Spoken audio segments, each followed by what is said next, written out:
लाल की जय, गौरी गोपाल भगवान की जय जय जय श्री राधे, जय जय श्री राधे। परम मंगलमय परात्पर अखिलेश्वर अखिल ब्रह्मांड नायक परात्पर परब्रह्म भगवान श्री कृष्ण की वांगमय प्रतिमूर्ति श्रीमद् भागवत महापुराण। दूर दूर से आई हमारी माताएं बहनें श्रोतागण भक्तगण, साधना टीवी श्रद्धा टीवी पर कथा का रसपान कर रहे सभी भक्तों को जय श्रीमन नारायण, जय श्री कृष्णा, राधे राधे, जय गौरी गोपाल। कैसे हैं आप लोग? भगवान सदा आपको अच्छा रखें, सुखी और स्वस्थ रखें, यही मंगल कामनाओं के साथ आइए प्रवेश करते हैं कथा में। कथा की पावन गंगा में आप सब डुबकी लगा रहे हैं।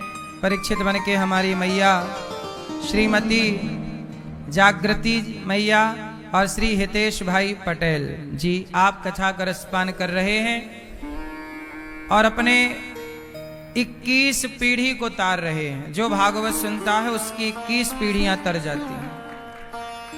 आपके पुत्र सहज जी और पुत्री सजनी जी अमेरिका न्यू जर्सी से आप आए हैं। सपरिवार पूरे परिवार के लिए तालियां बजाकर अभिनंदन स्वागत वंदन। पटेल परिवार का खूब खूब स्वागत। अच्छा लग रहा है आप सबको? परिवार सब खुश है? कथा हम सबके जीवन को बदलती है, हम सबके जीवन में परिवर्तन लाती है। जो भगवान की कृपा चाहता है वो भगवान की कथा जरूर सुने। कल हम लोगों ने कथा में सुना कि भगवान शिव ने मां पार्वती से विवाह किया। मनु जी महाराज की 3 बेटियों की विस्तार से कथा हम लोगों ने सुनी। मनु जी के अब 2 बेटे हैं, प्रियव्रत उत्तानपाद। उत्तानपाद की 2 पत्नियां हैं। मनु जी के कितने बेटे हैं? 2। क्या क्या नाम है? प्रियव्रत क्या नाम है? और उत्तानपाद क्या नाम है? उत्तानपाद। उत्तानपाद की कथा पहले है। 2 बेटे हैं उत्तानपाद जी के। उत्तानपाद जी की 2 पत्नियां हैं, बेटे भी 2 हैं। उत्तानपाद जी की 2 पत्नियां कौन कौन सी हैं? सुनीति और सुरुचि। सुरुचि के पुत्र का नाम है उत्तम और सुनीति के पुत्र का नाम है ध्रुव। क्या नाम है? क्या नाम है मैया? ध्रुव। क्या नाम है? ध्रुव। क्या नाम है मेरी मां? ध्रुव। ध्रुव जी 5 साल के हो गए। एक दिन ध्रुव जी अपने पिता की गोद में बैठने गए तो पिता की गोद में जैसे ही बैठने गए, बालक तो अपने पिता की गोद में बैठेगा, उसका जन्म सिद्ध अधिकार है। तो ध्रुव जी जैसे ही अपने पिता की गोद में गए तो बगल में उनकी सौतेली माता ने हाथ पकड़ लिया ध्रुव जी का। कहा कि तू कहाँ बैठना चाहता है? ध्रुव जी बोले पिता की गोद में। माता ने कहा ना, तू पिता की गोद में नहीं बैठ सकता, तो इस गद्दी में सिंहासन में नहीं बैठ सकता, क्योंकि ये सिंहासन तो मेरे बेटे की है, मेरा बेटा भी तो है, तू मेरी सौत का बेटा है। तू इस गद्दी में बैठना चाहता है तो पहले जाकर के तपस्या कर। तपस्या करने से भगवान को पा और भगवान मिले तो बोलना कि मुझे सुरुचि के गर्भ से जन्म दो। जब तू मेरा बेटा बनेगा तब तू इस गोद में बैठेगा। जा तपस्या कर, जा। तपसाराध्य पुरुषम तस्यैवानुग्रहेण में गर्भे त्वं साधयात्मानम यदि इच्छसि नृपासनम। जा। 5 साल का बालक है अभी और माँ ने ऐसे अपमान कर दिया। पैसे की, सिंहासन की लड़ाइयां कोई आज से थोड़ी हैं। ये लड़ाइयां सतयुग से हैं। जब से धरती बनी तब से लड़ाई कुर्सी की है, सिंहासन की लड़ाई है। क्यों, ये बात सही है कि गलत है? अच्छा ये बताओ मुझे, किसी के सिंहासन में बैठ जाना, देखो एक व्यक्ति वो है जो दूसरे के सिंहासन में बैठ जाए, जैसे पिता की गद्दी संभाल ले, पिता का सिंहासन संभाले, पिता का सब करे। एक वो होता है जो पिता की गद्दी में बैठता है, एक वो होता है जो खुद की गद्दी खुद तैयार करता है, खुद का सिंहासन खुद तैयार। मैया शोर ना करो मेरी माँ, सब टुप्पी टाप रहो। मैया काहे खड़ी हो मेरी माँ, बैठ जाओ। हाँ सब बैठो, सब बैठो। ओ हरी नीली पीली गुलाबी मैया,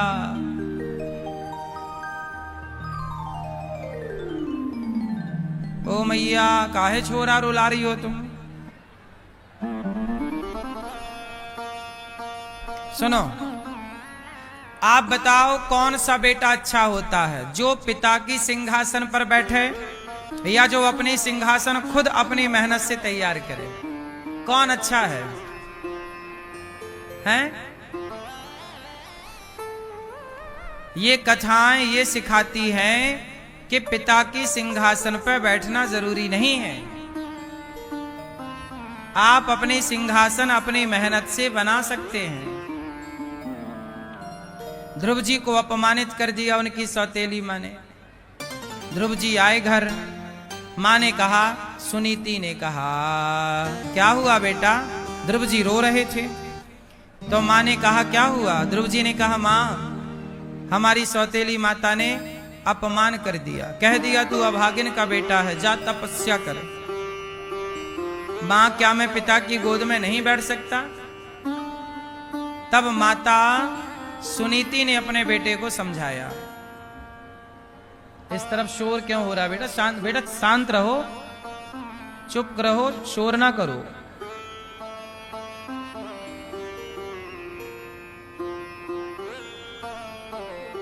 चुप रहो। बोलिए भक्तवत्सल भगवान की जय जय श्री राधे। सुनो, ध्रुव जी ने कहा कि मां क्या मैं अपने पिता की सिंहासन पर गोद पर बैठ नहीं सकता? तब मां ने मोटिवेट किया सुनीति ने, कहा बेटा तू जा तपस्या कर। मां कैसी होती है? मैंने एक वैज्ञानिक के बारे में पढ़ा कि एक वैज्ञानिक जब वो बच्चा था, स्कूल में पढ़ता था, तो उसे स्कूल वालों ने स्कूल से निकाल दिया, कह दिया कि तुम गधे हो, तुमको पढ़ना लिखना आता नहीं है। एक पत्र दे दिया स्कूल वालों ने, कहा अपनी माँ को दे देना। तो बच्चा लाया, अपनी माँ को दिया, और माँ उस पत्र में लिखा था कि आपका बच्चा गधा है, पढ़ता नहीं है, ये पढ़ ही नहीं सकता, इसको कुछ नहीं आता, बैठा रहता है। तो माँ ने पत्र पढ़ा तो बच्चे ने पूछा कि माँ क्या लिखा है, क्योंकि उस समय बालक छोटा था, उसको पढ़ना आता नहीं था। तो माँ ने पढ़ा तो माँ से पूछा कि क्या लिखा है? तो माँ ने बताया कि बेटा इस पत्र में लिखा है कि तुम बहुत होशियार हो, इतने होशियार हो कि तुम्हारे हिसाब की तुम्हारे लायक पढ़ाई उस स्कूल में नहीं है, तुम्हें कोई बड़े स्कूल में पढ़ाना पड़ेगा, क्योंकि तुम बहुत इंटेलिजेंट हो, बहुत योग्य हो, तुम अच्छा पढ़ते हो। माँ ने ये नहीं कहा कि तू पढ़ता नहीं है, माँ ने ये कहा कि तुम बहुत अच्छा पढ़ते हो, तुम बहुत बड़े बनोगे, तुम बहुत बड़े वैज्ञानिक बनोगे। ऐसी मेरा मन कहता है कि तुम बहुत बड़े वैज्ञानिक बनोगे। लो भैया, पत्र में लिखा कुछ और था, माँ ने बच्चे को बोला कुछ और। अच्छा, बच्चे को दूसरे स्कूल में डाला। वह बच्चा सचमुच पढ़ लिख करके बहुत बड़ा वैज्ञानिक बना,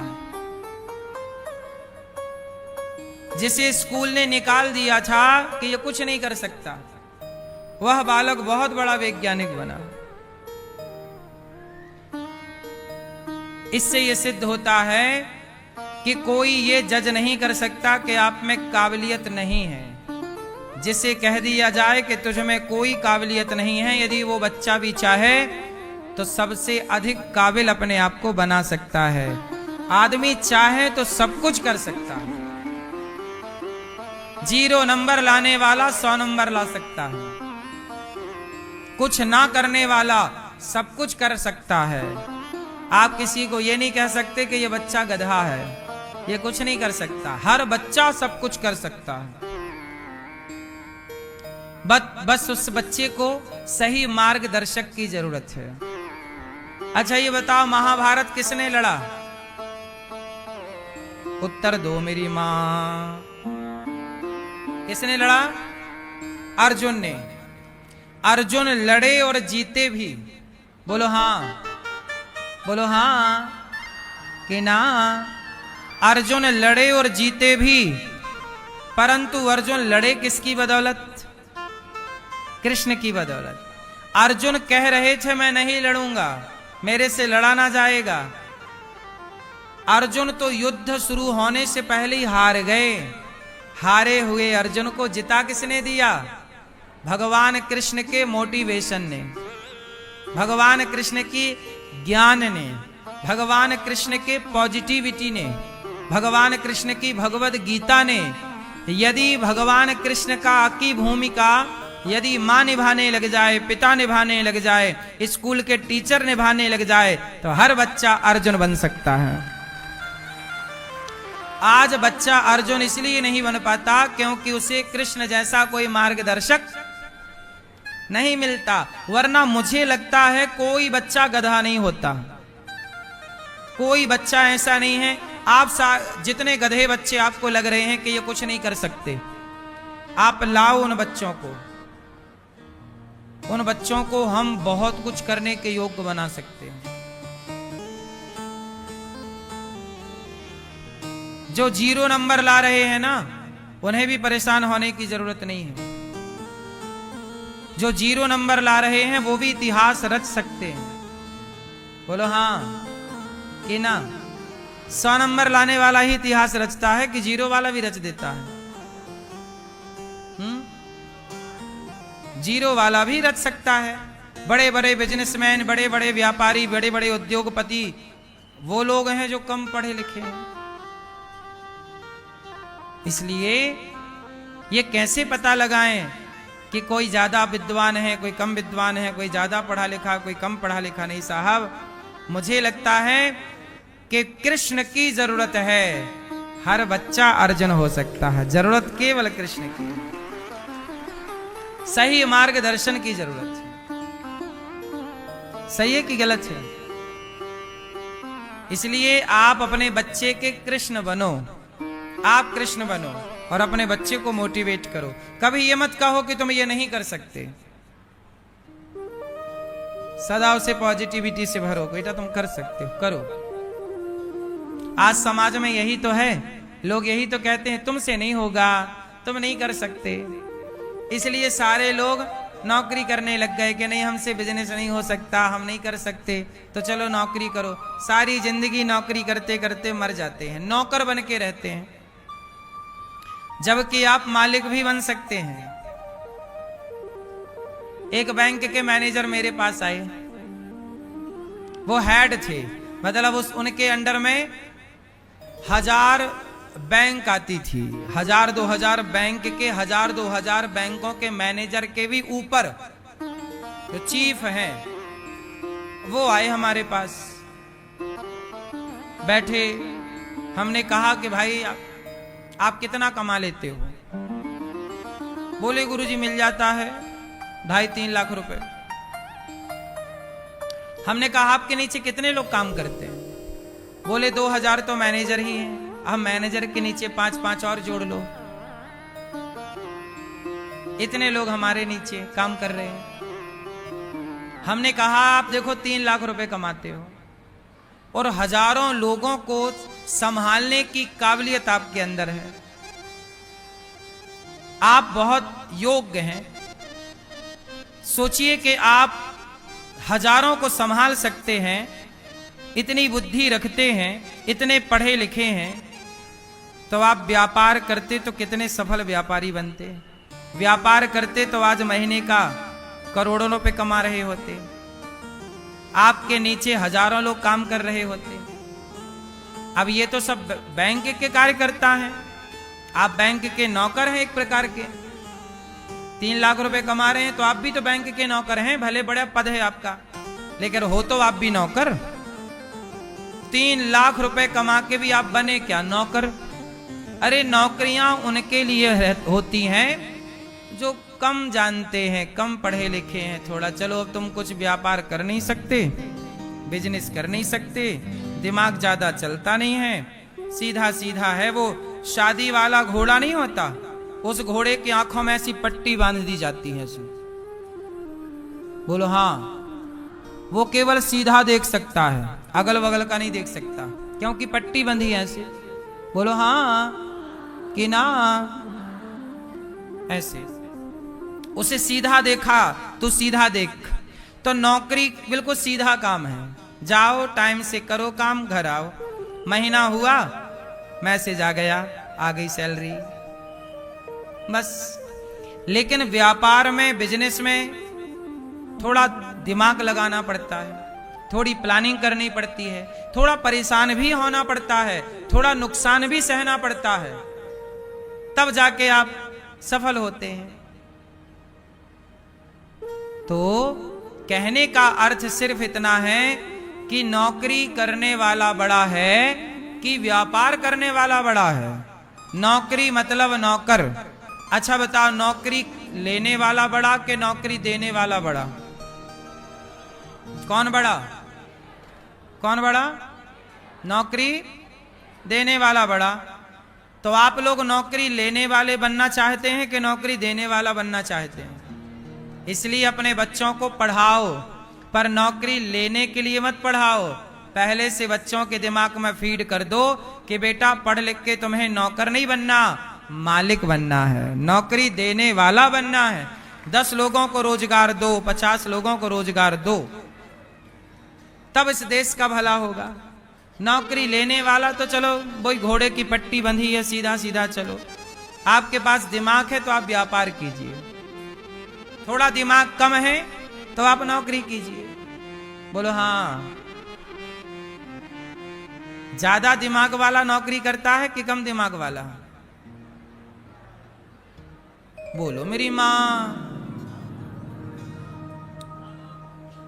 अडानी अंबानी के पास दिमाग ज्यादा है तो उनके यहां हर पढ़ा लिखा नौकरी कर रहा है। कौन सी पढ़ाई वाला ऐसा है जो उनके घर नौकर नहीं है? आईटी के कितने उनके घर में आगे पीछे डोल रहे हैं।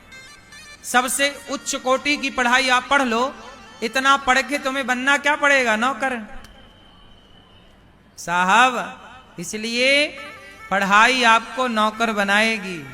हमारे भारत की, दुनिया की पढ़ाई डिजाइन ही ऐसे की गई है कि आप नौकर बने, क्योंकि आप नौकर बनेंगे तो कोई आप पे शासन करता रहेगा। इसलिए कहता हूं, हमारे देश में चाणक्य ने पढ़ाया था चंद्रगुप्त को, तो जब पढ़ाया तो चंद्रगुप्त को नौकर नहीं बनाया। हमारे भारत की शिक्षा ने चंद्रगुप्त को सम्राट बना के बिठाया था। हमारी शिक्षा बड़ा बनाती है। वशिष्ठ जी ने पढ़ाया राम को तो राम राजा बने। पढ़ाया भगवान श्री कृष्ण को सांदीपनि जी ने तो भगवान कृष्ण द्वारिका के, भगवान कृष्ण ने किसी की राज्य को छीना नहीं कि हम तुम्हारा राज्य छीन के राजा बनेंगे। भगवान कृष्ण ने अपना राज्य स्वयं निर्मित किया, अपनी मेहनत से बनाया और द्वारिका के स्वतंत्र राजा कहलाए। पिता की संपत्ति नहीं ली भगवान कृष्ण ने। बोलो हाँ, ली। अरे नंद बाबा भी राजा थे, नंद महल था, नंद बाबा की 1 रुपया की संपत्ति क्या भगवान कृष्ण लिए? नहीं ना। सफल बेटा वो है जो पिता का 1 रुपया भी ना ले। 1 रुपया सफल बेटा है। 1 रुपया भी लेने की जरूरत नहीं है। हम में काबिलियत होगी तो अपना कमा के खा लेंगे। पिता ने जन्म दे दिया है, पाल पोस के बड़ा कर दिया है, इतना बहुत है। पिता का उपकार है कि उन्होंने हमें पढ़ाया लिखाया, योग्य बनाया। पिता से दौलत लेने की जरूरत नहीं है। पिता से केवल आशीर्वाद लीजिए। हाँ या ना? आप अपने बच्चों को ऐसी पढ़ाना, मेरी माँ है, ऐसे पढ़ाना कि नौकर तो ना बने। भैया नौकरी दे दो, 50,000 की नौकरी दे दो, 1 लाख की दे दो। 1 लाख की नौकरी मिल रही है और आप छोटा सा व्यापार कर रहे हैं, उससे आप 50,000 कमा रहे हैं। नौकरी करोगे तो 1 लाख कमाओगे। माना उदाहरण दे रहा हूं, नौकरी करोगे तो 1 लाख कमाओगे और बिजनेस करोगे तो 50,000 70,000 कमाओगे। माना कि तो बताओ क्या सही है? नौकरी करके 1 लाख मिल रहा है और व्यापार करके 70,000 मिल रहा है, 50,000 मिल रहा है महीने का। क्या सही है? बोलो बोलो। 1 लाख वाली नौकरी, 1 लाख तो मिलेगा पर तुम गुलाम हो गए। वो जब छुट्टी देना चाहेगा छुट्टी देगा, छुट्टी देना नहीं चाहेगा नहीं देगा। अरे 70,000 कमाओ, कम से कम अपने मालिक के राजा तो, अपने मन के राजा तो रहोगे कि चलो जब चाहे हम जाएं, हमारे ऊपर कोई दबाव नहीं है। थोड़ा बड़ा सोचिए, अच्छा सोचिए। नौकरियां उनके लिए रहने दीजिए जो बेचारे कम पढ़े हैं, कम बुद्धि रखते हैं, सीधा सीधा वो विचारधारा है। क्योंकि मेरी मां, व्यापार में बुद्धि तो लगेगी, दिमाग तो खर्च होगा। अब दिमाग खर्च उन्हीं का होगा जिनके पास दिमाग है ही नहीं, तो खर्च क्या करोगे? सही है कि गलत है आप बताओ। तो अपने बच्चों को क्या बनाओगे? जोर से। नौकरियां नौकरियां नौकरियां देने। सही है ना बेटा? नौकरी लेने वाला बड़ा कि देने वाला? कौन बड़ा? हाँ, आपको भी नौकरी देना है। 50 लोगों को दो, 100 लोगों को नौकरियां दो, है ना मैया? आप नौकरी देती हो कि करती हो नौकरी? नहीं करती हो। हाँ, मैया भी मन की राजा है, नहीं करती मैं नौकरी वोकरी। ध्रुव जी महाराज को अपमान मिला मां से। मां ने कहा जाओ तपस्या करो। ध्रुव जी घर से गए, नारद जी मिल गए। ओम नमो भगवते वासुदेवाय मंत्र का जाप दिया। ध्रुव जी उस मंत्र का जाप करने लग गए। 5 साल के हैं ध्रुव जी, छोटे से बालक, लेकिन मंत्र में बड़ी निष्ठा है। मंत्र जप रहे हैं। ओम नमो भगवते वासुदेवाय, ओम नमो भगवते वासुदेवाय, ओम नमो भगवते वासुदेवाय, ओम नमो भगवते वासुदेवाय। ध्रुव जी इस मंत्र का जाप करें। नारद जी ने विधि बताई। 5 साल के बालक है और जो मंत्र का जाप किया साहब, मंत्र के जाप करने से 1 माह में ऐसे जाप किया, 3 दिन में 1 बार खाते। दूसरा माह लगा 6 दिन में 1 बार खाते। ध्रुव जी ने भगवान में चित्त ऐसे लगाया, खाने पीने से मन हटाया, केवल भगवान का स्मरण, भगवान का चिंतन। 5 माह पूरे हुए, पांव के अंगूठे के बल खड़े हो गए और सांस रोक ली। इंद्रासन हिल गई। इंद्र घबराए, प्रभु प्रभु क्या हुआ? ये भूकंप सा कैसे आ गया? भगवान बोले कि मेरा भक्त प्राणवायु रोके खड़ा है, इसलिए कंपन हो रहा है। तो भगवान से कहा कि जाओ दर्शन दे दो उस भक्त को। तब भगवान ने कहा कि ध्रुव जैसे भक्तों को हम दर्शन देते नहीं, ध्रुव जैसे भक्तों का हम स्वयं दर्शन करते हैं। और दर्शन करने के लिए भगवान प्रकट हो गए। 5 महीने की तपस्या, भगवान आके सामने खड़े हो गए। क्यों? क्योंकि ध्रुव जी ने जिस एकाग्रता से, जिस प्रकार ईश्वर का चिंतन किया, ध्रुव जी की क्या विशेषता है? ध्रुव जी की विशेषता यह है कि उनके गुरु जी ने जो मंत्र दिया उस मंत्र का जाप किया। अब आजकल क्या है कि आजकल तो पहले यह देखना पड़ता है कि जो आप लोग मंत्र जप रहे हैं वो मंत्र शुद्ध है कि नहीं, क्योंकि आजकल ऐसे भी है ना, बहुत सारे नकली मंत्र भी चल रहे हैं बाजार में। आप लोगों को जो सुनाई पड़ता है, जिसने जैसा कहा आप वैसा मंत्र जपने लगते हैं। बोलो हाँ। इसलिए गुरु बनाए जाते हैं। पानी पियो छान के, गुरु बनाओ जान के। किसी से भी विवाह नहीं करना चाहिए। कहते ना, विवाह करने के पहले लड़की लड़का को देखो, अच्छे से समझो, क्योंकि सारी जिंदगी का सवाल है। जो लापरवाही करते हैं विवाह में ना, उनके तलाक होने की संभावनाएं ज्यादा है। आज भी जो लोग विवाह करने से पहले विचार करते हैं, सब चीजों का निरीक्षण परीक्षण करते हैं, लड़की लड़का का विचार करते हैं, अच्छा कुल खानदान का विचार करते हैं, आज भी उनके रिश्ते बढ़िया चल रहे हैं। गांव में तलाक के केस 0 हैं, लगभग 0, आप 1-2% मान सकते हैं। गांव में तलाक कैसे हैं? तलाक के केस कैसे हैं गांव में? जोर से मेरी मां, 0%। क्यों? क्योंकि गांव के लोग शादी.com से ब्याह नहीं करते। तलाक के केस शहरों में ज्यादा है, क्योंकि शहरों में अज्ञान ज्यादा है। शहरों में क्या ज्यादा है? अज्ञान। शहरों में लोग अपने आप को एजुकेटेड मानते तो हैं जी, हम पढ़े लिखे हैं, पर उनकी पढ़ाई उनके ही काम नहीं आती। अब लड़की पढ़ी है, लड़का पढ़ा है, शादी कर ली और 1 साल बाद तलाक के कागज लिए घूम रहे हो। यदि पढ़े थे तो धोखा कैसे हो गया? और धोखा हो गया इसका मतलब तुम पढ़े ही नहीं थे, तुम पास हो गए नकल करके। अकल तो थी नहीं, बस तुक्का लग गया, पास हो गए, डिग्रियां आ गई। सफल व्यक्ति वो नहीं है जिसके पास डिग्रियां ज्यादा है। सफल व्यक्ति वो है जो अपने रिश्तों को, अपने परिवार को बांध करके जिंदगी गुजार दे। वो सफल व्यक्ति है जिसका पूरी जिंदगी, पति पत्नी है, पूरी जिंदगी निकाल दी, किसी को पता ही नहीं चला कि इनका कभी झगड़ा हुआ है।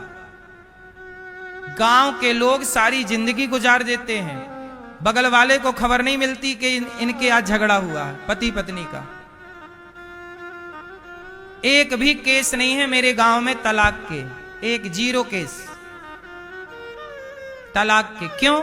क्योंकि हमारे यहां विवाह होता है, पहले लड़की के बारे में जाना जाता है, लड़के के बारे में पड़ताल की जाती है। लड़के के माँ बाप कौन हैं, लड़की के माँ बाप कौन हैं, माँ बाप का चरित्र कैसा है, लड़के के माँ बाप का चरित्र कैसा है, लड़की के माँ बाप का चरित्र कैसा है, उनका खान पान कैसा है, रहन सहन कैसा है, बोल बताओ कैसा है, उठना बैठना कहाँ है, ये सब यदि आप जान लोगे तो धोखा होगा ही नहीं। अब आप लोगों को रहती है जल्दी, शादी कर ली, बाद में पता चला कि लड़का का कहीं और चक्कर था, लड़की का कहीं और चक्कर था। अब डोलो, अब परेशान हो।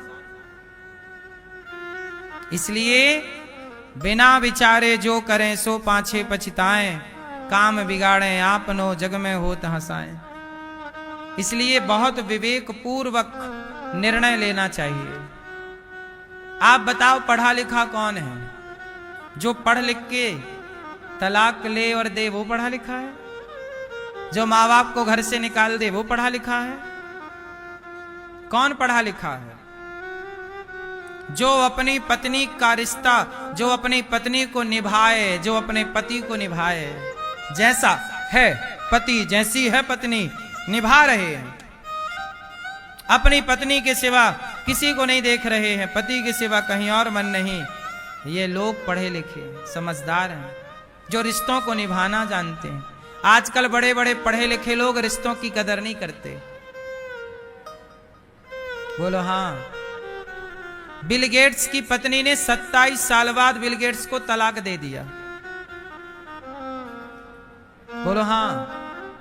बिल गेट्स जानते हो से, बिल गेट्स पूरी दुनिया का सबसे अमीर व्यक्ति है।